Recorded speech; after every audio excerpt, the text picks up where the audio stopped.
яна ў Мінску пабыла на спектаклі Маскоўскага тэатра «Дні Турбіных». Сцэну, калі сям'я атрымала вестку аб смерці Аляксея, Люба узнаўляла дома. Яна паўтарала рэпліку. Забілі! Забілі Алёшу!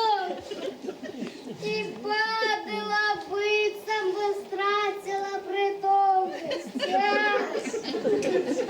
Шыўна палохала бацька, які зайшоў у хату на крык дачкі.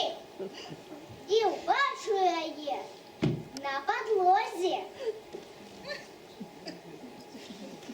У школе Люба з задавальненнем удзельнічала ва ўсіх канцэртах.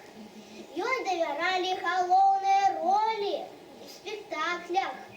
Імянушка ў Любы была артыстка. Сябры часам правяралі яе здольнасці. Аднойчы паспрачаліся, ці зможа Люба зрабіць нешта такое, каб настаўнік Александр Фёдорович паверыў. І вось зімою на уроку фізкультуры Люба попросила одноклассников сказать наставнику, что яна ноги обморозила. Мороз сапраўды быў вялікі, а Люба у лёгкім абутку сама уселася на снезе и пачала плакать, что не может идти, ноги болят. Слёзы лились з вачэй ручаём. Пераполоханы Александр Фёдорович збегаў з астаткамі, пасадзіў на іх Любу і прывёз у школу. Люба паднялася з санак, вінавата усміхнулася і сказала: «Прабачце, Александр Фёдорович, мы паспрачаліся».